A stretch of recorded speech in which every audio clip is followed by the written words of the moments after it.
The French Navy faces a test not seen in a generation. French diplomats, it must be grudgingly admitted, are good at their job. Perhaps too good.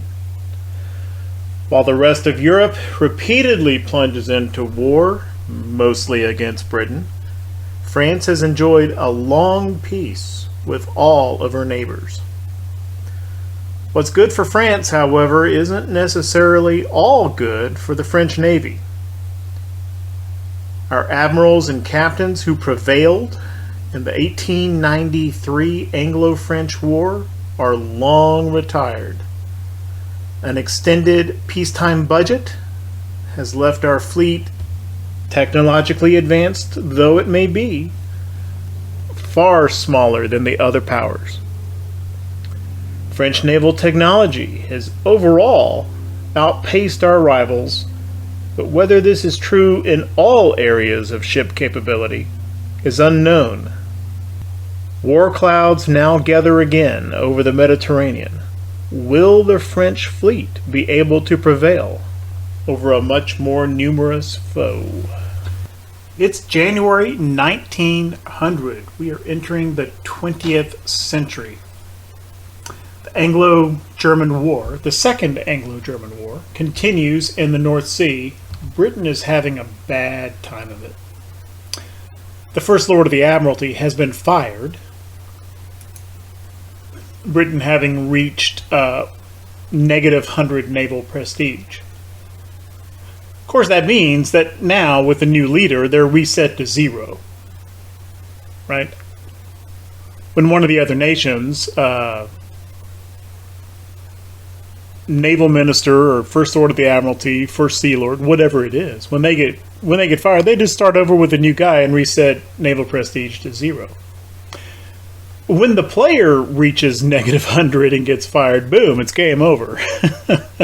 So the player can lose the game like that. The AI cannot. So we're on First Lord of the Admiralty, number 2 for the British. So they're back at 0 for naval prestige, because he hasn't had a chance to mess things up yet.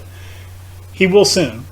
But their public opinion remains in unrest, whatever number value goes with that. So they're not doing well. That said, at war, they do still have some positive GDP growth.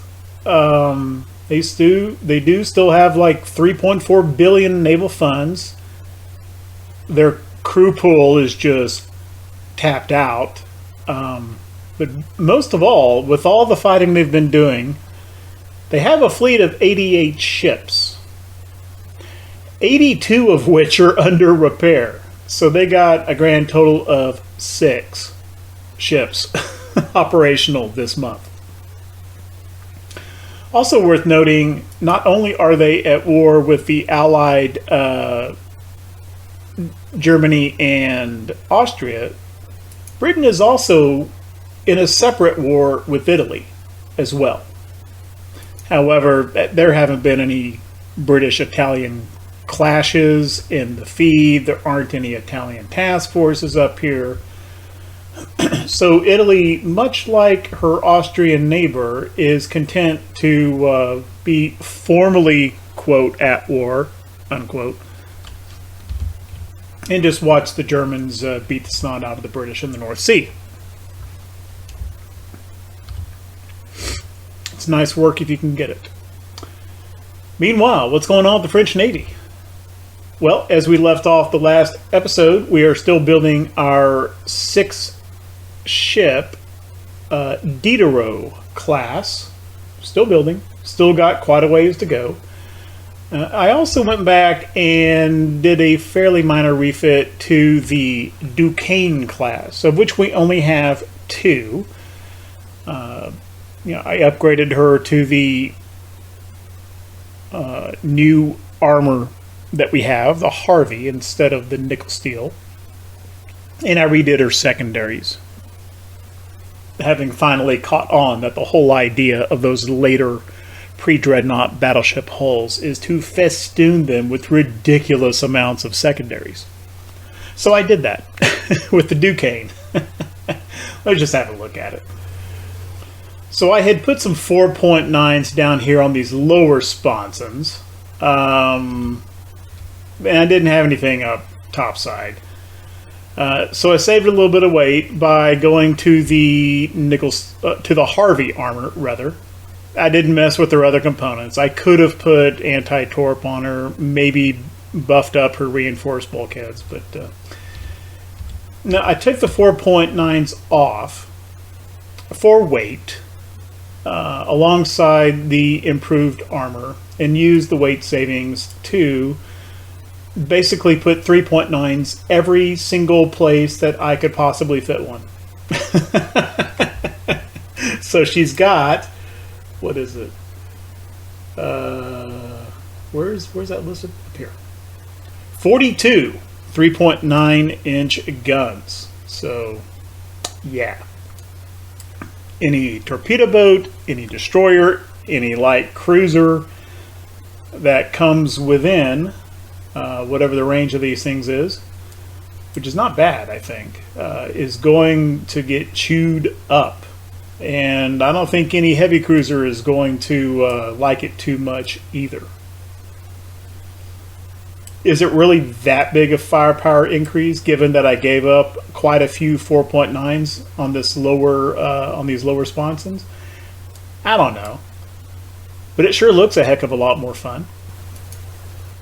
And so those two class, or those two ships rather, of the Duquesne class, I think that's the Duquesne and the Suffren, they're undergoing their refit. And because I mess with armament, even though it was just secondaries, it turns out to be a pretty extensive refit. I think it was an 8-month refit, and they're maybe on they're probably 2 or 3 months through it now. So we got a bunch of pretty cool battleships that I am quite interested to see get into action. But I gotta be honest, I don't know how the heck I'm gonna do that. You know, our relations plummeted with England whenever this second Anglo-German war broke out, but they've been improving ever since.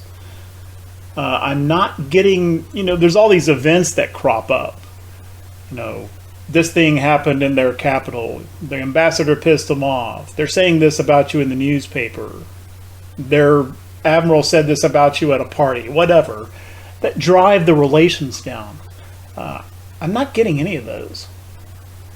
So I kind of think basically everyone's just pissed off at England and wants to be buddies with everybody else, right? It's 4 against 1, essentially.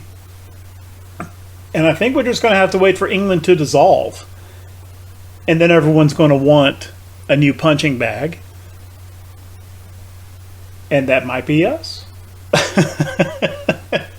And then we'll have more war than I ever wanted. Anyway, so that's kind of where we're at. Picked up a nice tech. Yet another increase in tonnage for torpedo boats and a new hull, the Torpedo Boat Destroyer. So I think we can make a pretty nice ship with this hull, but I'm not going to do it. Reason, I'm pretty happy with the torpedo boats that we have, and we've got I don't know, about 40 of them. I don't want to go and do another design and then change them all out again individually. They're not that expensive, but in those numbers, yeah, it adds up. I want to stay with the torpedo boat I have for as long as I'm restricted to torpedo boats. At some point soon, even on this same hull, I think, right, this is the Torpedo Boat Destroyer hull. And I think at some point it's even going to be classified as a DD, but it is not yet. It is still classified as a TB. Maybe I need another increment of tonnage or something. And, it can be debated, okay, so when does exactly the TB become a destroyer? Is it a tonnage thing? Is it an armament thing? Etc., etc. That can be debated. In gameplay and ship design terms, the two distinguishing characteristics that clearly mark the demarcation are A, destroyers can be armored, torpedo boats cannot. And B, in a tactical battle, destroyers can smoke, TBs cannot. So, I'm just sticking with the TBs I have until I get something here that can be classified as a DD. And it may be this same hull later. I don't quite remember. Okay, so got the destroyer tech, which brought with it A, the ability to have destroyers, which is defined a little bit differently, I think. B, the Destroyer 1 hull, which is what this is. And can max it out at 1,200 tons. This one has a smaller max displacement because I just zipped the beam and the draft way down trying to get as small a target signature as I can to make it stealthy. And so this is what we got. As far as its armament, it's not an enormous improvement. She's got 5 3.9-inch guns on her, as opposed to the Peak-class TB, which has 4 3.9s. And then she's got 1 double torpedo launcher, whereas Peak has 1. I do believe she's got a bigger torpedo size and better torpedo propulsion than the Peak-class does. But as I mentioned earlier, the main thing that this ship has that Peak does not is A, it can use a smoke screen, and B, it's armored to the extent that a destroyer can be, which is only 1.5 inches. But that's pretty robust against secondary guns, small secondary guns of enemy ships, other destroyers, and the pesky guns that transports can have on them. She is also significantly faster, for which I am paying a engine efficiency penalty. So she's not going to accelerate, decelerate very much, and she's paying a little bit of range penalty. I've got her medium range for range. But anyway, this is the Triomphant-class Destroyer, and I'm going to build quite a few of these. As long as we're in the ship design window, I have also begun building a new heavy cruiser. Got the next CA hull, armored cruiser hull. This is an armored cruiser 2 and able to go up to, I think, 9,000? 8,500. We got it to 8,500 CA displacement. And this is basically the kind of a smaller cruiser version of that Battleship 3, 4, 5 hull with these upper deck platforms, and I designed her kind of similarly to the Duquesne and Courant-class battleships. She's got a lot more 6-inch guns, and then I've got a bunch of, I think I'm experimenting with 2.9s. She's got 16 2.9-inch guns, all with decent arcs of fire. And but she's still following the philosophy of the earlier CAs in that she's lower cost as far as armor quality. She's down at compound armor. Does not have a citadel, does not have anti-flood or anti-torp protection, and single hull. She does have reinforced bulkheads. And so on a cost per ton basis, she's a little bit more expensive than our earlier heavy cruisers, but she brings a lot more firepower, and she's still pretty modestly priced, I believe, and I am currently building 6 of those. And I know I just said right before this particular little cut that, well, I'm not going to build destroyers until I get them, and now I'm building a destroyer. Yeah, well, that was 2 years ago.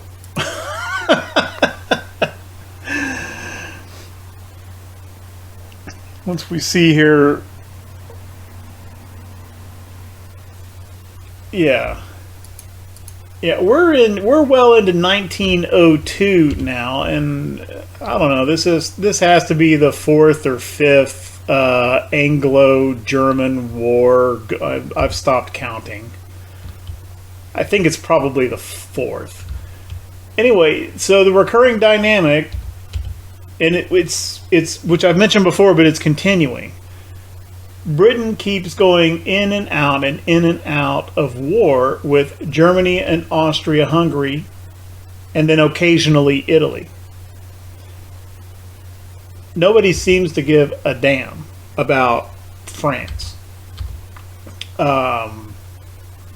Here's the political situation. I'm 90 plus 94 with Austria. I'm just way up with every country except Britain. And I'm only negative with Britain because every time there's a war declaration, I take a big relations hit. I'm like, oh, something might happen. No, because every turn I'm getting significant relations buffs in the English Channel and the North Atlantic with Britain. And why? Because there's not much power projection from either country. There's just no conflict. And I understand the concept of the dynamic, where the sea region tensions come from power projection and sea control mode, right? Ideally, I take my entire Navy, I make a big task force, I plop it out here in the middle of the West Mediterranean on sea control mode, and then that'll start driving it. I understand the theory of that, but in between, off camera, I've tried that a couple times, and Italy doesn't care, Austria doesn't care. It's inordinately expensive. Right, it's January 1908. The diplomatic situation has not changed very much.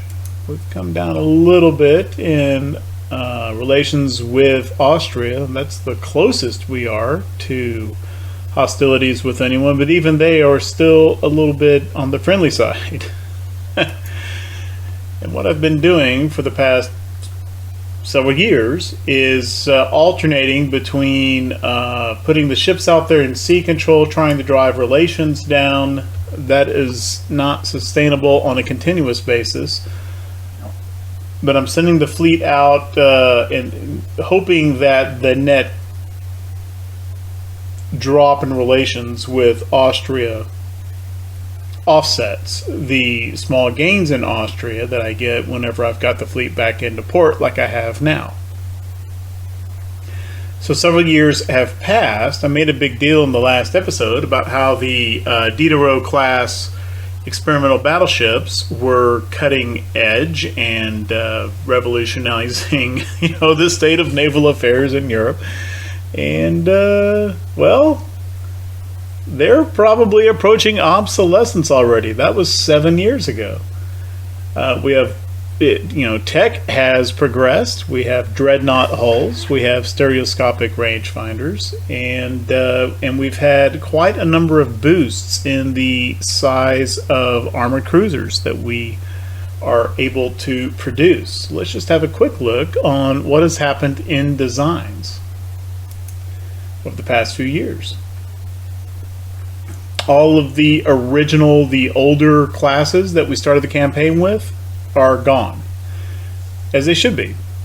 Started in 1890. That was 17 years ago. Well, 18 years ago. So the oldest class is now the Cayman-class heavy cruiser and the Courant-class. Not only are the initial battleships gone, the Solferinos are gone as well, and even the Duquesnes. So the Courant, that was our last big pre-Dreadnought battleship.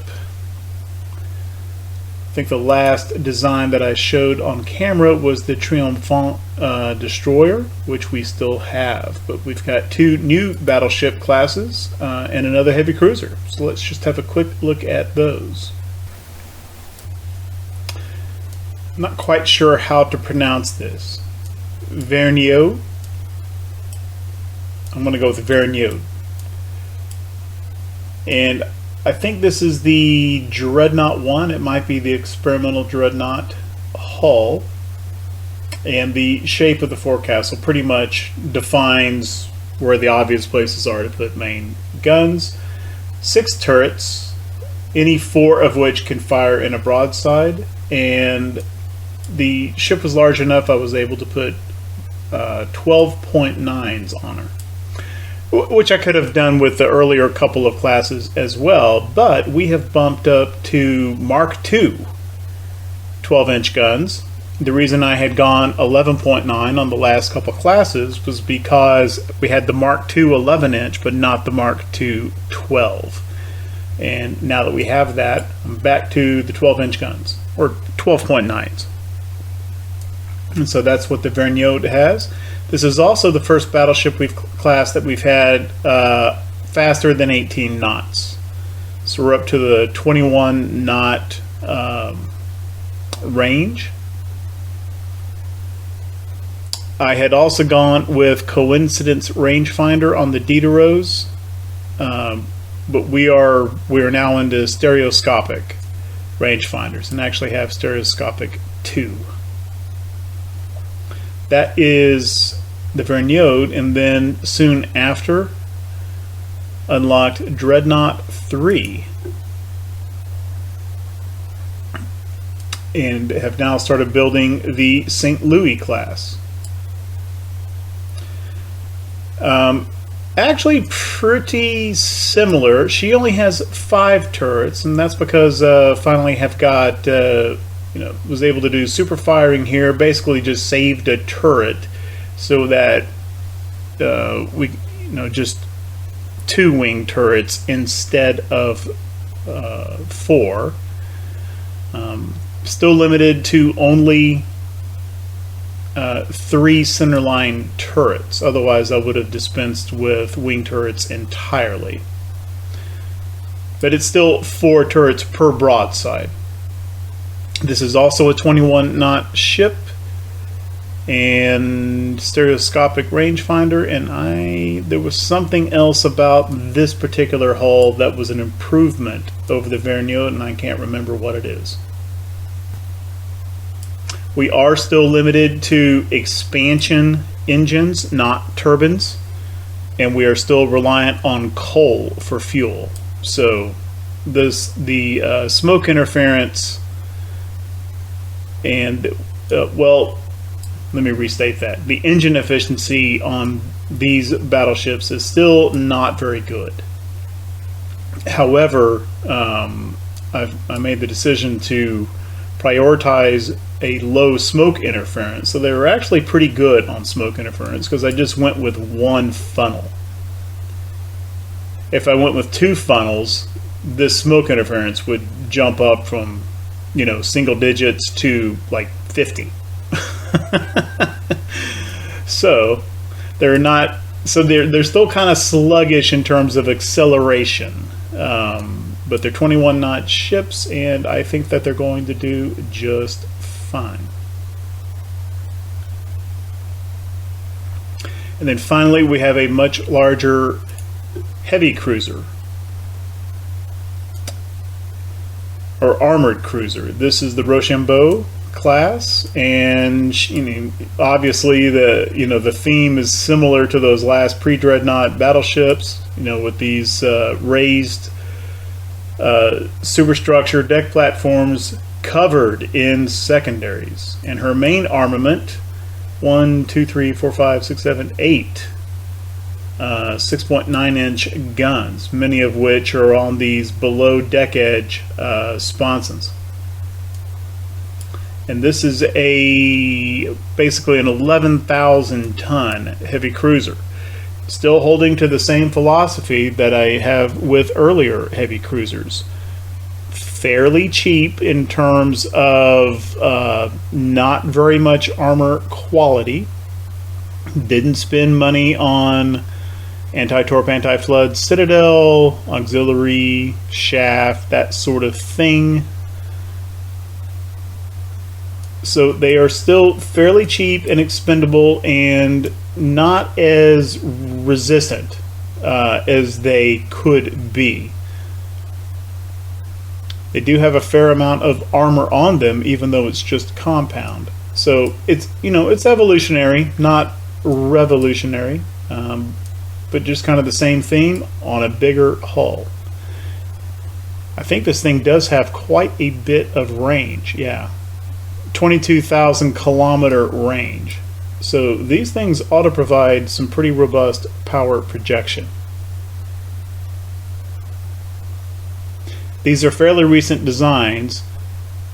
Neither of these two Dreadnought battleships nor the Rochambeau, none have actually entered the fleet yet. Okay, well, I've kind of gotten the idea now. It's not really about surging the fleet to sea and then back in, and it's more about keeping a task force at sea in a given sea region and then managing the cost by kind of fluctuating the ships into and out of it. I hadn't caught on that it actually takes a few turns, multiple turns, to get this power projection number to change. We are now consistently driving relations down with Italy in the West Med. They're improving with Italy in the East Med. I'm not quite sure why or how. I know that there's some kind of flow mechanic where you have X amount and some portion of that goes to adjacent sea regions. I don't quite understand the details of it, but I know that it's more than just, ship is in X sea region. It's more complicated than that. But the negative that we're getting in the West Med is heavier than the positive we're getting in the East Med. So as a result, we're down to minus 84 now with Italy, and starting to get the the various event choices that drive down relations with a certain country. In this case, Italy. So I think that's coming soon. They got a pretty big navy. Actually, they have the largest navy. 27 battleships, 62 heavy cruisers, 77 lights, 90 destroyers, and they've hung on to their 89 TBs. So about half of that number is destroyers and torpedo boats. Whereas we've got 91 ships. So it'll be interesting when that war starts. And there it is. Finally got to a point where the Italians came to us saying, if you don't give us a whole bunch of money, there's going to be a war. Well, I didn't give them any money. So here we go. War between us and Italy. That boosts our relations with Britain and degrades it with Germany and Austria as well. We could wind up with a whole bunch of... We were on really nice terms with Germany and Austria, though. I don't think that's going to bring them into this war. Some more funnels.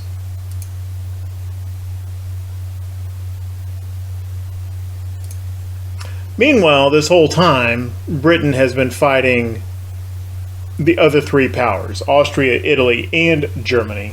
That's been going on for a while. This has got to be like, I don't know, 6th or 7th war between them. It's 1910. December 1910, no less. We've only fought one war in this campaign, and that was against Britain, the Anglo-French War. That war ended in 1893. I think it was 1893. So it has been 17 years, or at least almost 17 years, since the French Navy last fired a shot in anger. So it'll be interesting to see. And oh my gosh, they got a big navy. Half of it's little ships, but even so, 27 battleships to our 14. You know, we got a lot of ship sinking to do here.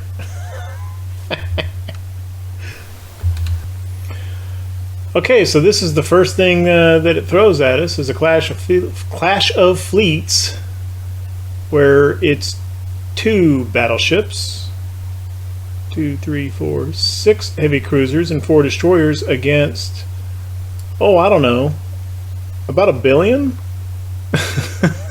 That's a bit much.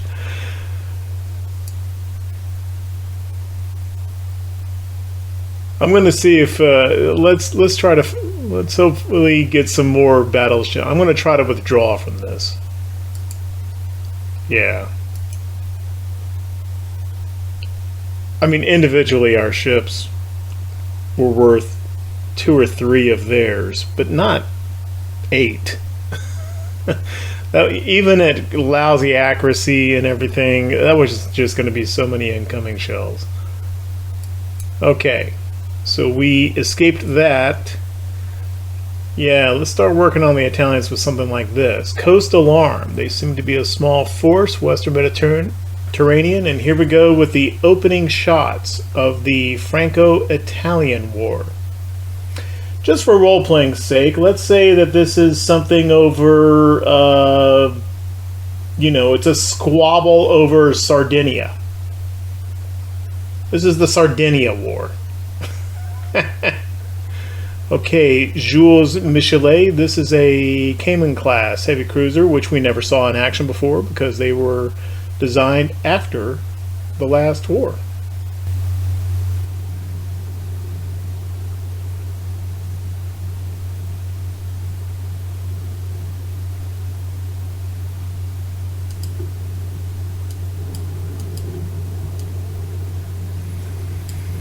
Okay, there we go.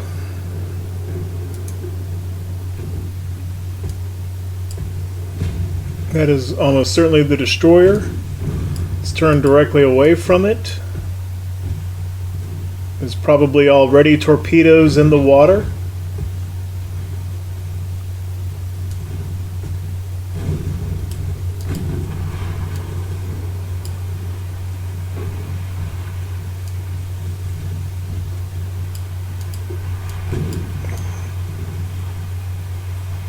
Oh goodness, straighten up, straighten up. Yeah, those torpedo ranges have lengthened out here.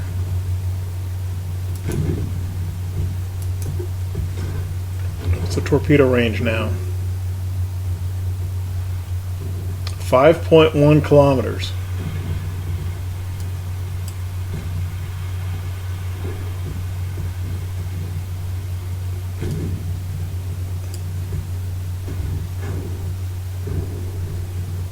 And this is our oldest design. This is about a 10-year-old design. 1898, 1899, 1900, something like that. Let's turn away from that torpedo, turn away from that DD again. Ow. Oh, ammo debt. Oh, this first battle may not go that well.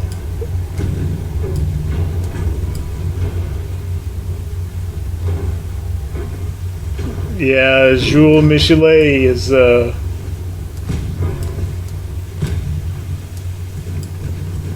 not going to make it out of this.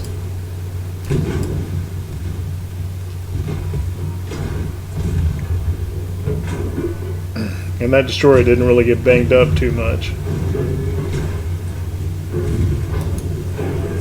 see how the Italians are doing for tech here.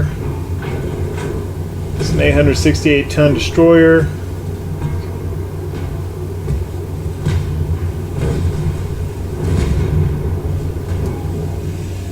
Oh, ooh, that's a lot of torpedoes on the back deck there.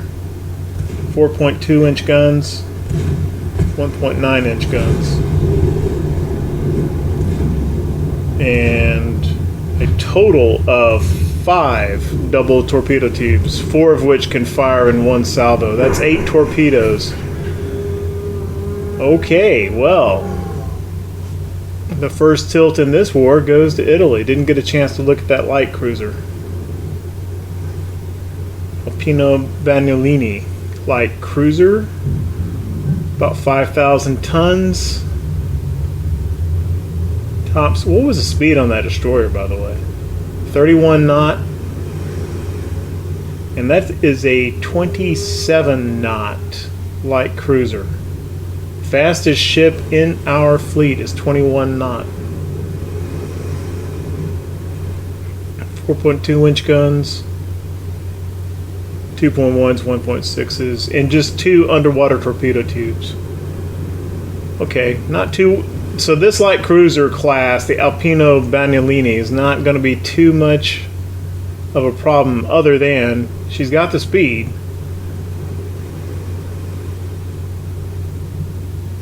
These destroyers, though,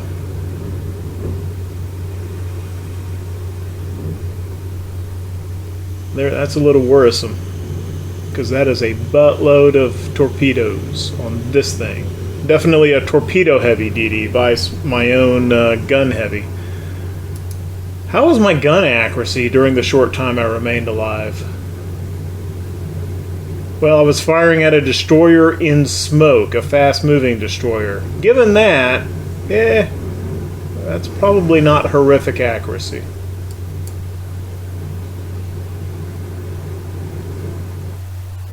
Okay, but I don't think the Cayman-class cruisers are going to get the job done for us.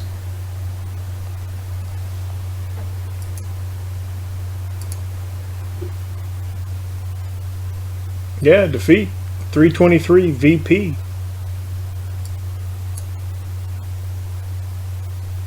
Okay, so this is new. We salvaged 10 crew from the Jules Michelet. Okay, so there's some couple of convoy actions here in the northern West Med. Let's just have a look and see what their matchups are here. Well, it's pretty similar to last time. This is another Alpino Bagnolini, and this is another... Yeah, that's the same one.